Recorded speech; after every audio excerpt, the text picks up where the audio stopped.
Good afternoon. I'm Super Frank Cupsidis. I'm founder and president of the LPTV Broadcasters Association. And today we're going to be having a conversation with attorney Dan Alpert, who I've known for a couple days, I think, maybe going on 30 years. 30 years, I think. Yeah. When I was back in the days of my radio days, Dan was our attorney and still is today, which I guess says something for him. Dan, welcome. And the question today, a lot of people want to know, why do I need an FCC? Well, before we get there, tell us about you. Well, I do pretty much exclusively FCC type of work. I draft, involved in sales of stations, acquisitions of stations, regulatory matters at the FCC. I've been in private practice now since, I guess, 1994. I knew Frank just briefly before that, before I went off on my own.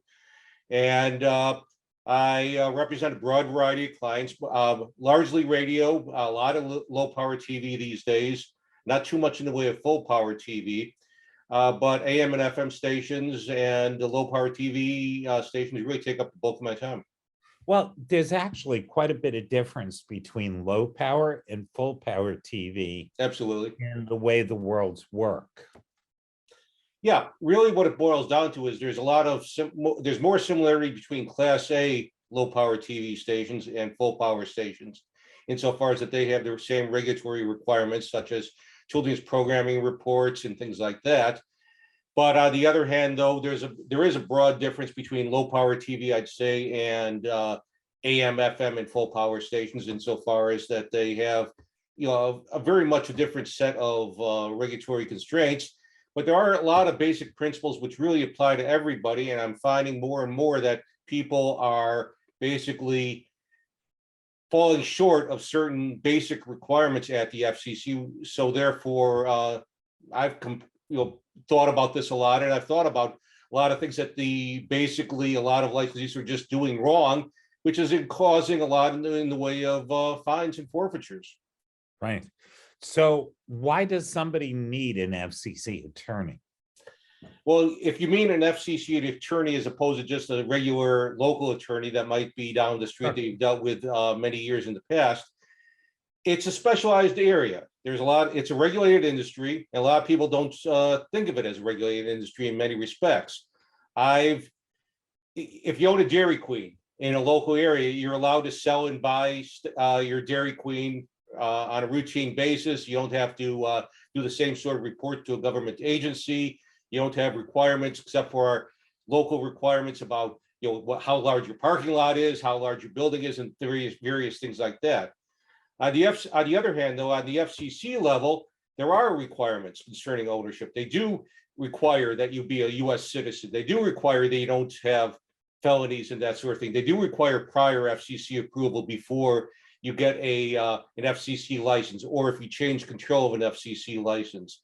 And what I'm finding is that local attorneys don't think in that context. In other words, I was just dealing with a recent situation where a mother wanted to give her station to her daughter. She was elderly, she was about to pass away.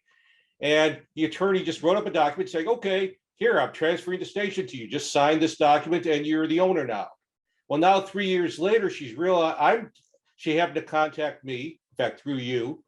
And she's realizing now, because of the advice I'm giving her, that she could not do that as simply as that you had to go through an FCC regulatory process. You had to first get approval from the FCC. And because she did not, and because the mother passed away in the meantime, now we're adding an extra step to the whole process, having to go through probate first, having to transfer it to her as the executor, and now then ultimately to her.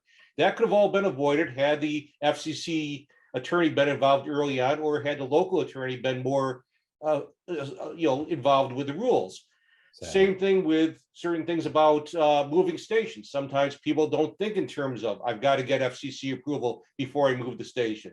They think in terms of, I've lost the station, therefore I could just, I've lost the site. So therefore, what do? I need to move across the street. It's not a big deal. Well, it is a deal.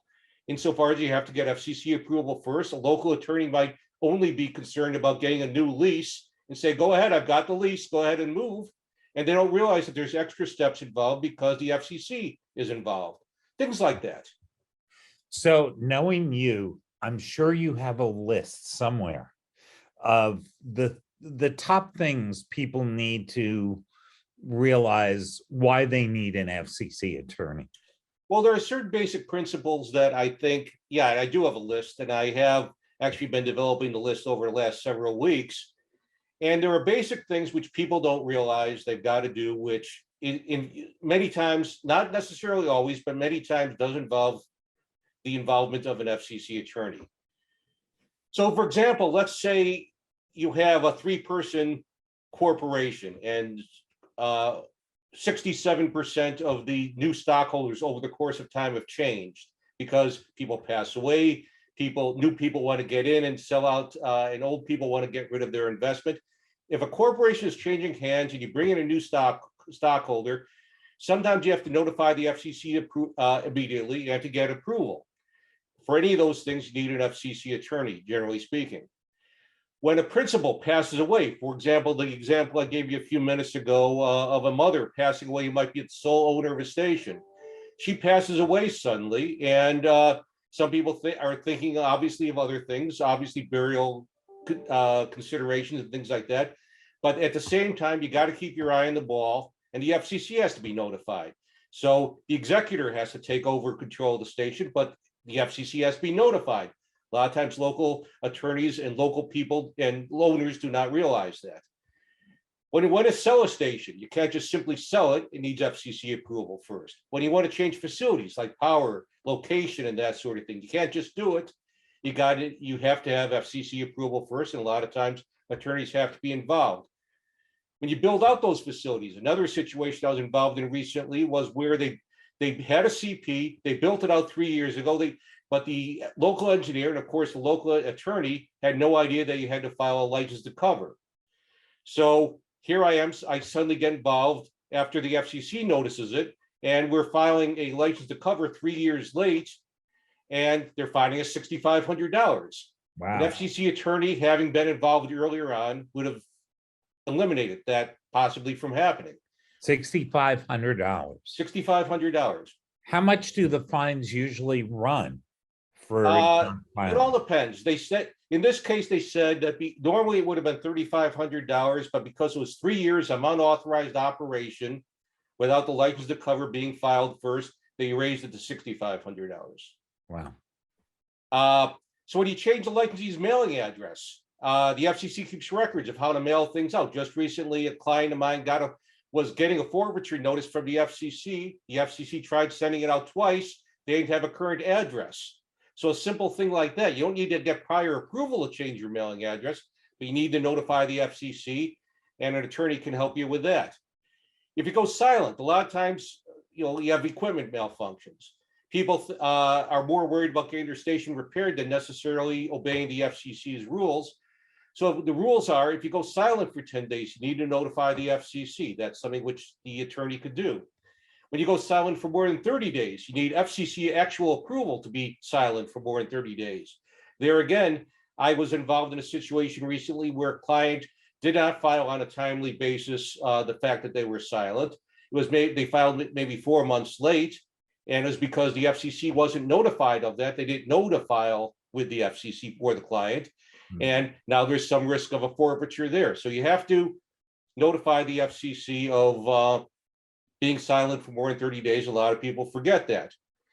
When you need to operate with new facilities on a temporary basis, like let's say you have a lightning strike and you want to operate at low power at a slightly different location or something like that, you can't just simply do it. You need a special temporary authorization before such operation commence. That's something which attorneys are generally involved with, and you have to get it approved by the FCC.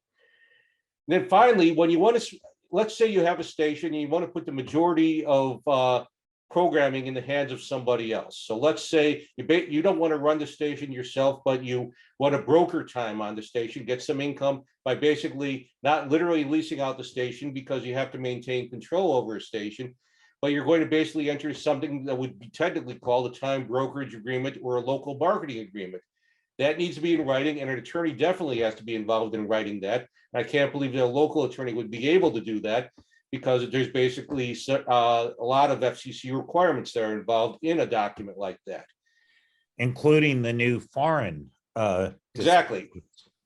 So there are a lot of things which attorneys bring to the table, FCC attorneys bring to the table, which local attorneys just are not aware of, that are concerns that need to be thought about whenever various transactions or various events occur on a regular basis.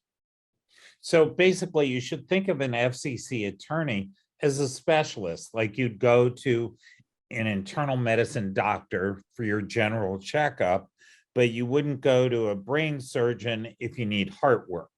That's right. They may have an opinion on things, but it's not the determinative opinion that you need to eventually get on things. Right. So what are the worst mistakes people make right now?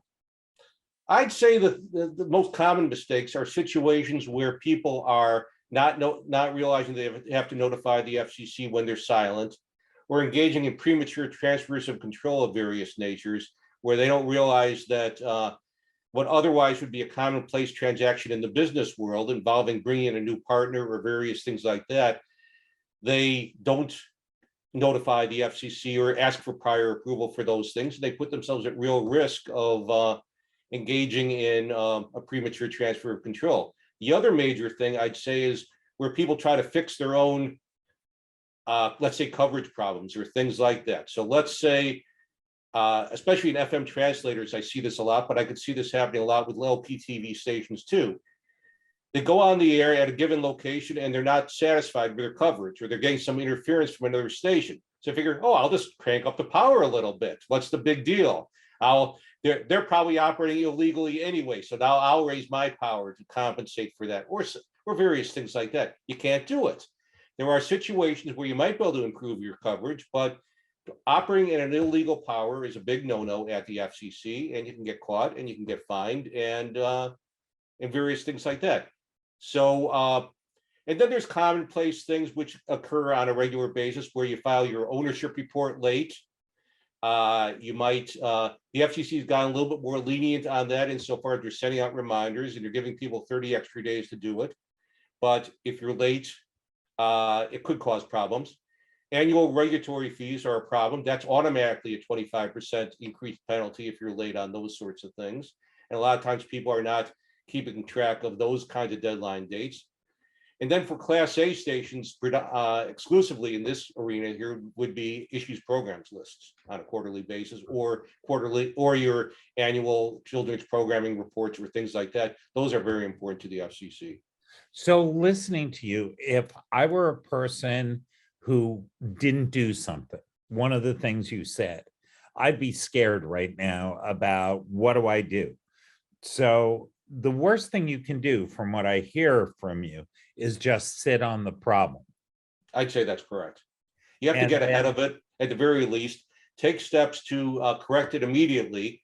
There are various things like in renewals, for example. It used to be where if you were late with putting certain materials in public files, in the case of full service stations or things like that, they would be very strict about it. Now it so happens that if you admit to your mistakes and own up to it right away, the fine will be reduced, because first of all, you're getting ahead of the whole process, and you're basically not in a situation where they catch you, or worse yet, a competitor catches you and files a petition to deny or informal objection against you. It's better that you catch it before someone else catches it in general.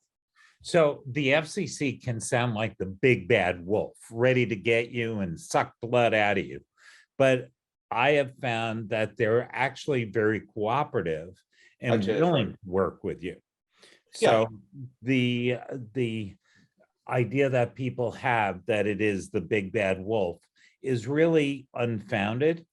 And if they put out give you a fine, they're the big bad wolf, but they're not doing it without a reason. Well, there's a difference at the FCC between mistakes and intentional misrepresentations. Mistakes they can deal with, but when you're dealing with a situation where you're engaging in an intentional misrepresentation. So for example, another mistake that some people have made, even in the low power TV arena, has been alien ownership. some people think in terms of where they don't think it through. They just check the box that yes, I'm a US citizen, whatever. They don't realize that that's the question they're answering. And they might actually be a foreign national, like Mexico or Canada would be quite prevalent. And where some people get confused by the difference between being a legal US resident versus an actual US citizen.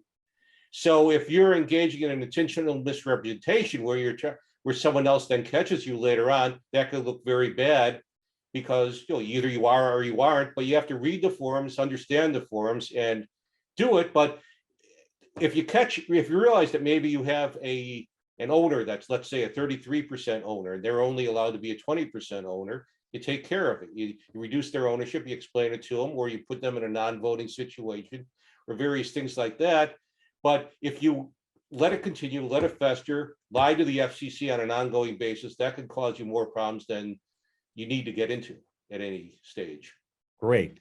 Well, Dan, thanks so much for being with us. Tell us how people can be in touch with you. Okay, well, I have a website, like most people do, of course. It's a simple website, commlaw.tv. That's COMMLAW.tv. I'm not a .com, I'm a .tv. And it has all my contact information on there, as far as my phone numbers and my email address and things like that. And happy to help anybody out that might need some assistance. Thank you. And one last question. What's your favorite meal? My favorite meal? Yeah. Dinner, I suppose. What? Give us what? Oh, Chicago style pizza, because I'm from Chicago and I love Lou Malnati's. Excellent. Thank you, Dan. Pleasure to be here. Okay, take care. You too. Bye-bye.